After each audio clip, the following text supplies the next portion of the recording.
Have you ever thought it takes too long to reload your gun, especially the big guns? It takes over a second. What if I told you there isn't a way to automatically reload your gun in under 0.25 seconds? It doesn't matter what gun you have, it doesn't matter what gun you want to reload, it will happen in under 0.25 seconds. Impossible? No, it's not. All you need is an auto turret. So, as most people know, if you put a gun into an auto turret, the auto turret automatically reloads that gun. Unfortunately, you've got to turn your auto turret on and off to make that happen, but with the handy dandy circuit that I'm about to show you, that is no longer a problem. So let's unload this gun, drop it in, pull it out, reload it just like that.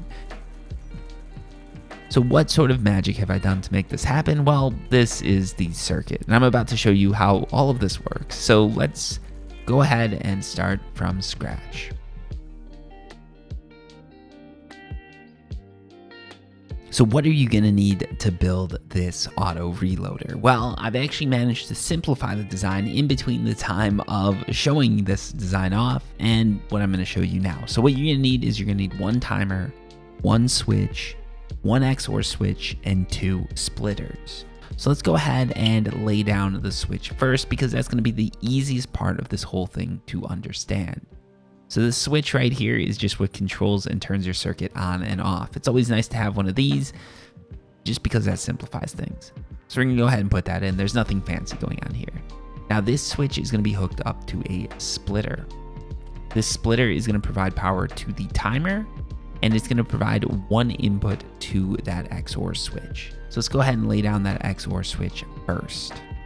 So this XOR switch, what's going to happen is anytime this gets power from input B or input A, it's going to be on. If it gets power from both of these inputs or neither of these inputs, it's going to be off and not send any power through. So let's go ahead and hook this up. Disregard the bad circuitry work there. I'm not the best. Let's go ahead and put down this timer now. The timer is going to be hooked up to power output 2 on your switch. So this output is going to have to go to a splitter. And then this splitter is going to be used to power the turret on, which is how we're going to be reloading. And it's also going to be connected to that input A of our XOR switch. And then for the output, we're going to connect this down here to the toggle on for the timer. Once this switch is turned on, it's going to give power to this splitter. Power from this splitter is going to come in here. It's going to go to the timer as well.